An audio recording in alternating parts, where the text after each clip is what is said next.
जब मधु का पति पैसे कमाने के लिए अपनी जवान पत्नी को छोड़कर परदेश चला गया तो मधु अपने आप को रोक नहीं पाई और जब उससे बर्दाश्त नहीं हुआ तो फिर उसने अपनी जवानी को अपने एक पड़ोसी के हवाले कर दिया और फिर उसके साथ अपना गेम बजवाने लगी।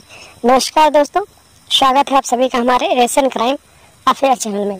दोस्तों, एशियन क्राइम अफेयर चैनल को आप सभी लोग सब्सक्राइब कीजिए, वीडियो को लाइक कीजिए और वीडियो को ढेर सारा शेयर भी कीजिए। दोस्तों, जब रोहन अपनी नई नवेली पत्नी जवान पत्नी मधु को छोड़कर पैसे कमाने के लिए परदेश चला गया तो फिर वहां पर रहते हुए उसे 6 महीने हो गए और 6 महीने तक जब रोहन वापस नहीं आया तो उसकी जवान पत्नी मधु का मन मचलने लगा और वो अपने आप को रोक नहीं पाई और जब उससे बर्दाश्त से बाहर हो गया तो उसने अपनी धधकती हुई जवानी को अपने पड़ोसी के हवाले कर दिया और अपने पड़ोसी के साथ अपना गेम बजवाने लगी। जितने दिनों तक रोहन परदेश रहा उतने दिनों तक मधु अपने पड़ोसी के साथ रंगरलियां मनाती थी और पूरी रात उसके साथ अपने घर में मजे लेती थी।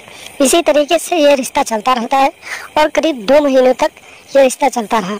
उसके बाद इन रिश्तों की जानकारी लोगों को होने लगी और गांव में जब इस रिश्ते के बारे में सभी लोगों को पता चल गया तो जब मधु को इस बात की जानकारी हुई तो मधु ने अपने पड़ोसी के साथ मिलना जुलना कम कर दिया और जब उसने अपने पड़ोसी के साथ मिलना जुलना कम कर दिया तो उसका पड़ोसी उसे तंग करने लगा और लगातार रोज रात को उसके घर आता था और ज़बरदस्ती मधु के साथ उसका गेम बजाता था।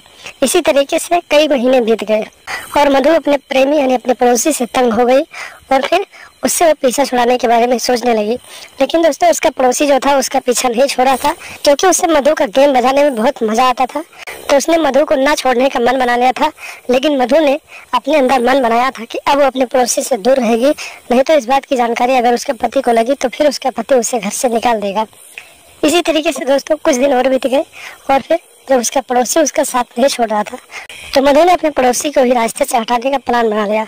और फिर एक दिन जब उसका पड़ोसी उसके घर में पहुंचा, आधी रात का समय था, करीब 2 बज रहे, जब उसका पड़ोसी मधु के घर पहुंचा और फिर उसके बिस्तर पर पहुंच गया और फिर उसे लिटाकर उसके साथ एक्सट पासवर्ड वाला प्रोग्राम चलाने लगा, तभी अचानक मधु ने पहले से प्लान करके रखा था और अपने बिस्तर के पास एक धारदार हंसिया रखा हुआ था। और जब वो अपने पड़ोसी को मना करने लगी, मधु अपने प्रेमी से बोली कि ठीक है, आज जो करना है कर लो, लेकिन कल से ये सब काम बंद हो जाएगा और मेरे घर पे मत आना। इसी बात को लेकर इन दोनों के बीच झगड़ा होने लगा और देखते ही देखते मौका पाकर मधु ने हंसिया निकाला और हंसिये से अपने पड़ोसी का गला काट दिया, जिससे मौके पर ही उसकी मौत हो गई। उसके बाद मधु ने उसके लाश को उठाया और फिर अपने पड़ोसी के घर के पीछे ले जाकर फेंक दिया। दोस्तों, जब सुबह हुई मधु अपने घर से फरार हो चुकी थी। लोगों को उसकी जानकारी हुई तो लोगों ने पुलिस को सूचना दी। मौके पर पुलिस पहुंच गई और पुलिस ने लाश को कब्जे में लिया और पोस्टमार्टम के लिए भेज दिया। उसके बाद छानबीन करने लगी। जब छानबीन में पता चला, गांव के लोगों ने बताया कि मधु के साथ इसका चक्कर चल रहा था। जब पुलिस वालों ने छानबीन करना शुरू किया तो गाँव वालों ने बताया कि मधु के साथ इसका चक्कर चल रहा था और फिर कई महीनों तक इन दोनों का झगड़ा भी चला। शायद मधु ने इसको मार डाला है और घर से रात से ही फरार है।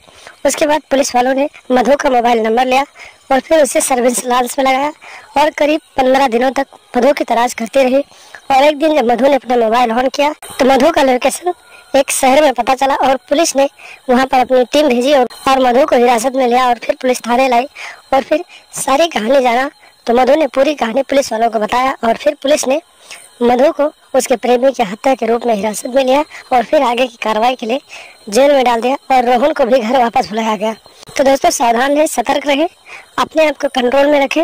अगर किसी के साथ आप जबरदस्ती कुछ करना चाहेंगे या किसी को आप परेशान करेंगे तो आपका भी हल उसी तरह हो सकता है जिस तरह से मधु ने अपने प्रेमी का किया था। तो दोस्तों, ऐसी औरतों से सावधान रहें, उनसे दूरी बनाकर रखें और लगातार हमारे साथ बने रहें। हमारे चैनल को सब्सक्राइब कर लें और लगातार देखते रहें एशियन क्राइम अफेयर।